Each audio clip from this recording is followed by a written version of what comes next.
Hey, thank you so much. I'm here at the women's prison. My name is Julia Emmer. I am in support of the prison construction moratorium bill. I would say we definitely do not need new prisons. I think it's really important to remember that everything we create today is creating our future. So, when we're building prisons today, we are building a prison for the future. And the reality is that we're going to need prisons less and less. I'm not saying, we're not going to have a utopia tomorrow, of course, but, every single day we are making developments and getting better and better at understanding mental health, lowering recidivism rates, understanding how to help people intervene in healthy ways. We can't help but get better at these things, Already, a lot of the data shows that most of the women here should be in a minimum security at most, if not in the community. And, the data also shows that when you hold people in higher security, recidivism tends to increase. So, if anything, the things we're going to need money for, there's already a demand for now, are reentry programs, minimums, reentry support. There's no need for a medium security prison. There's so few of us here. There's probably more of you listening to me right now than there are women in this building, and that will continue to dwindle. As we're talking about, the building itself, honestly, this building, I don't know, in my own opinion, we love the old building. It's enchanting. It's the newer buildings that are cold and desolate. And, in my own experience, the newer the prison, the worse they get. I've been in cells from the 60s, 70s, 90s, and 2000s, and they get worse in that order. I've talked rumors about designs for this new prison, and they get worse. It's the focus, the motivation is controlled security as cheap as possible. And it's just, I would be terrified to go to a new prison. But on top of that, more importantly, we do not need one. If there's any other major point I can get home, it's that the problems we have here are internal. They're not the building. We have all of the tools to make massive amounts of progress and help people and get healthy citizens into healthy communities, which I think is hopefully what we all want. And we don't need a prison to do that. So thank you for listening to me. Thank you very much. Thank you. Any comments? Any questions? No? Thank you very much. Now we have Maria Thompson. President, go ahead. Hello, my name is Maria Thompson, and I am testifying today in favor of the jail and prison construction moratorium. While I agree that MCI-Framingham is aged and in need of some updates and repair, is a $50 million new prison really the best option in use of taxpayer money? Given my experience here, I strongly disagree to the plan to build a new women's prison. Would state funds not better be spent reducing the need for prisons altogether by investing in the societal dysfunctions that landed most women in prison in the first place? For example, nearly every woman here whom I have become familiar with that has committed a violent crime was first the victim of one. Does this not show that victims of domestic abuse, assault, rape, molestation, incest, and more are not receiving the support and healing necessary to prevent the cycle of abuse from continuing?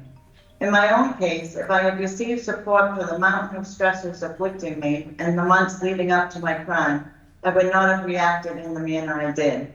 And while I found my path for behavior change, mental health, and healing when I was released on bail, these vital connections in my community were given to me at that time, but the growth process is dramatically slowed since my confinement here in prison, in disconnection with the support network I had established. I am anxious to be released, not just for the obvious sake of freedom and reunification with family and friends, but to continue treatment and the support awaiting me.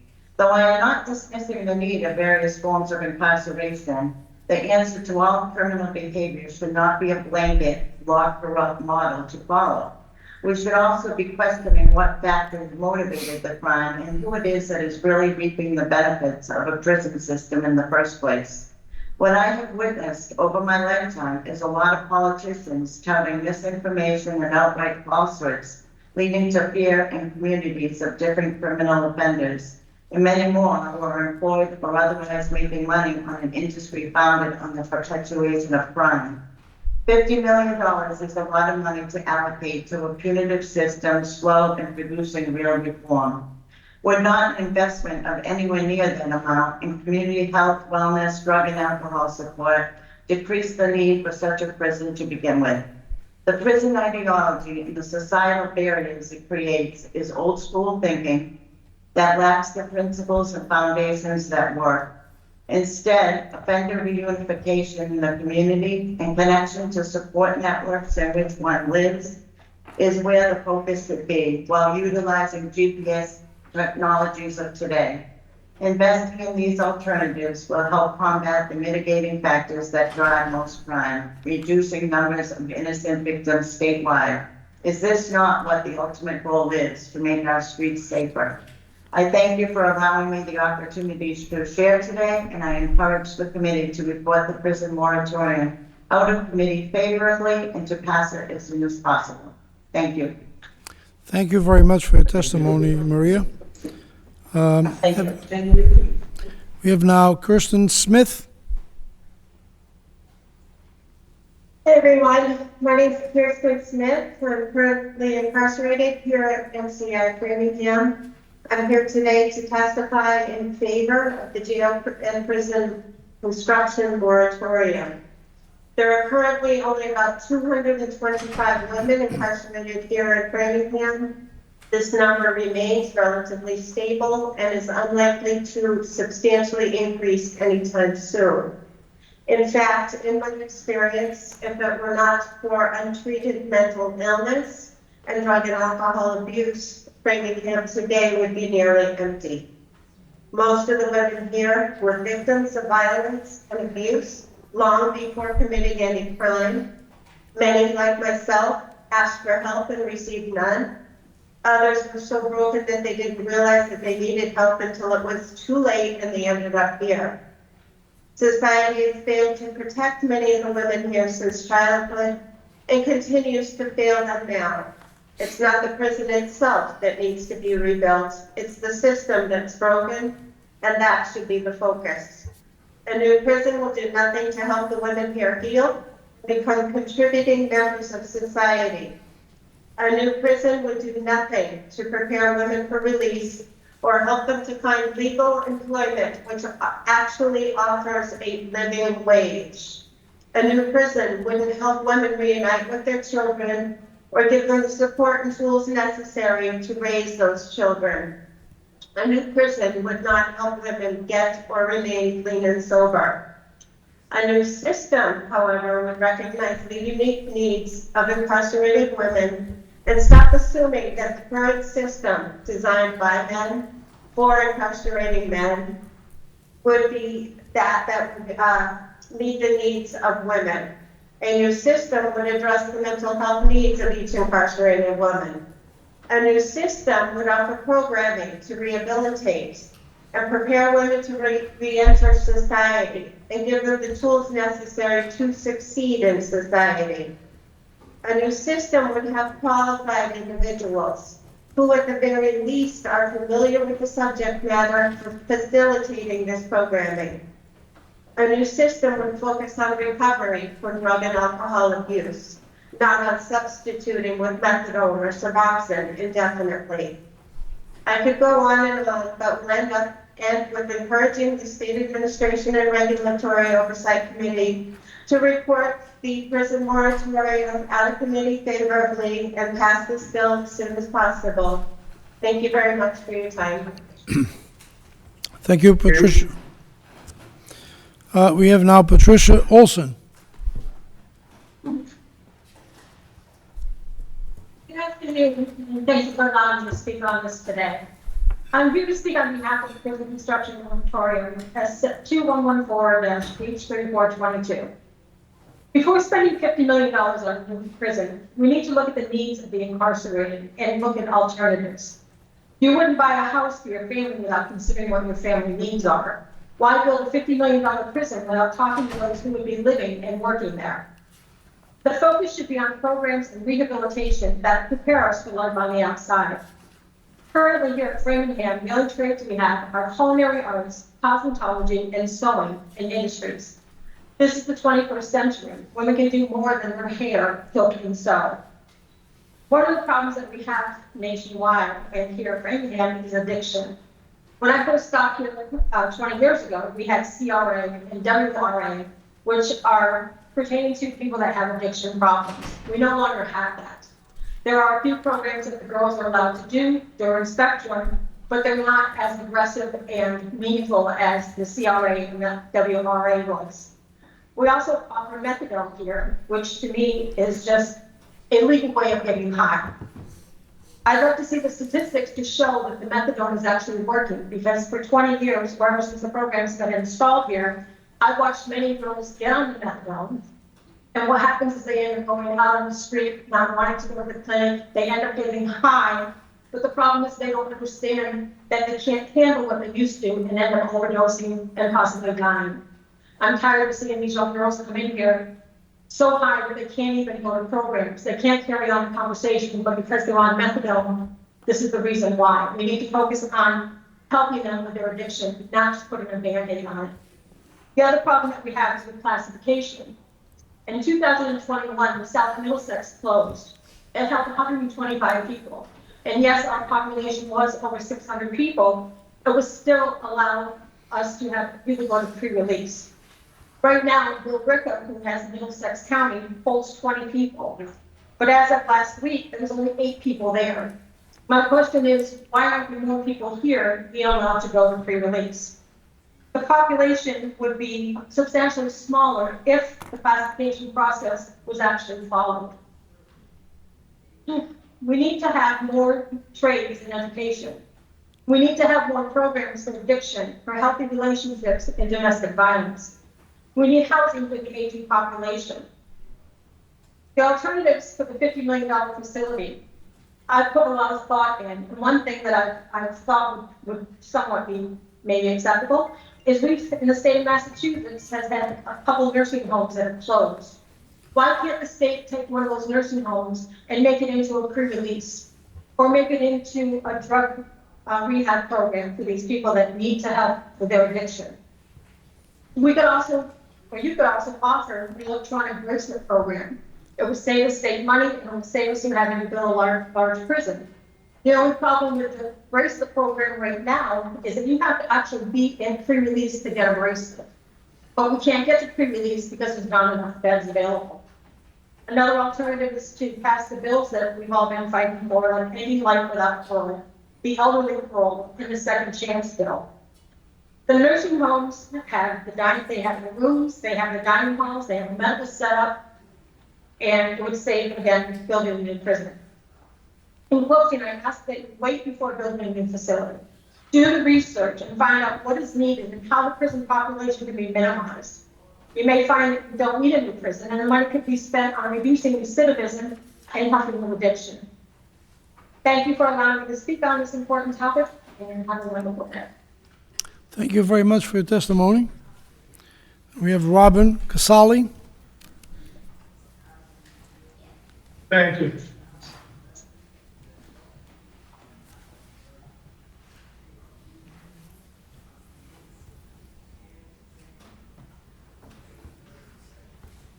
Good afternoon. My name is Robert Casali. I have resided in Framingham for 16 years. I want to thank you all for allowing me the opportunity to express why I feel building a new $50 million women's prison is not a good idea. The cultural toxicity that presides and reigns at Framingham is far more detrimental than the poorly maintained prison that is MCI-Framingham. Yes, Framingham can use some repairs structurally, but the need is not imminent. What is needed imminently is accountability for status. We are a small community, whether we like it or not, and those who govern over us have an obligation over our safety. Since they have control over us as incarcerated women, we have taken accountability, or at the very least are being held accountable for our misdeeds. That is our retribution. Once we are sentenced, and then follows rehabilitation. on entering prison. In theory, I say in theory because there is nothing being offered in the way of programs at Framingham, not even AA or NA, which is basic as far as programs are concerned. There are no trades being offered other than culinary and cosmetology. Even more pressing is the dire need for proper medical and mental health care. I have personally witnessed horrible tragedies that could have been prevented with proper intervention. Those tragedies have only increased in recent years because no one has held these insurance companies accountable. Human lives should not be discarded or even disregarded by people who have taken oaths and in this case have signed contracts to do otherwise. Women who have been here for years and have aged poorly due to terrible mattresses, processed food, and in general poor living conditions are not getting most of their medical needs met. That is heartbreaking, especially in a state that has less women incarcerated than any other state in the country. This is heartbreaking. Oh, sorry. This is a fact, just like it is a fact that the foods we women are served on a daily is inexcusable. To start with, the food is negligible and even worse, it is poorly prepared to be kind. I say to be kind since you will see, if you care to investigate, that it is not only unsanitary in our central kitchen, but our food is constantly mishandled by the vendors that are contracted. These are but a few of the many inadequacies that we are faced with day after day. Do you truly believe building a new women's prison should take precedence over such major issues? Think about how far 50 million can go in alleviating these real issues. Why waste 50 million and continue to face problems that will eventually expand into society when the same women here now will become part of society later? Thank you. Thank you very much for your testimony. Now we have Shempri Dinkins.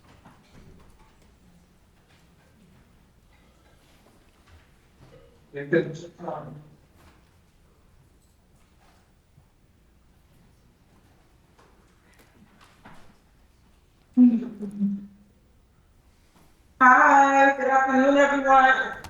Thank you for offering us this platform. It's a privilege, and I'm so appreciative. Greetings, I'm Shampoo Dinkins, and today I testify in favor of the prison construction moratorium. I support the prison moratorium because I believe in rehabilitation and social responsibility. I also believe in the institution and structure of family, community, and education, which in my experience, incarceration is dismantling, traumatic, and dehumanizing. Building a new prison will not end the sexual, emotional, physical, or verbal abuse incarcerated individuals endure, nor will the construction of a new prison heal a broken oppressive system. We cannot solve lingering problems with ineffective solutions. There are so many variables that lead to imprisonment: poverty, inequality, survival, environmental conditioning, lack of equitable education, and many other evils that disease the soul of humanity. If indeed legislators are concerned about the well-being of incarcerated women, then take heed to our outcry. Mothers are being taken out of children's upbringings, and children are traumatized, lost, hopeless, and falling prey to this inhumane tradition. We need programs that build self-value and agency. We also need institutions that cultivate healthy human relationships. $50 million would be better spent on building up the Commonwealth of Massachusetts. Our homes, communities, and societies is only as strong as our weakest members. It's our social responsibility to care for each other. Locking human beings up in cages is only locking up talent, innovation, and contribution that can make our Commonwealth a better home for all of us. I encourage the committee to support the prison moratorium out of committee favorably and pass it as soon as possible. Thank you so much, and hashtag free her. God bless.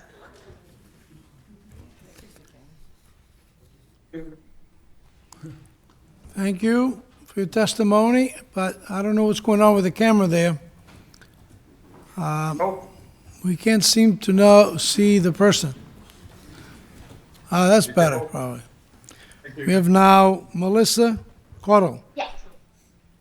Hi, good afternoon. Thank you for allowing me to testify on the Moratorium, S.2114 and H.3422. At the present time, there's about two-thirds of the population should be classified to lower security, the OPDS, halfway housing, pre-release, and we do not need them in prison. Melissa, can you hold a second? The camera.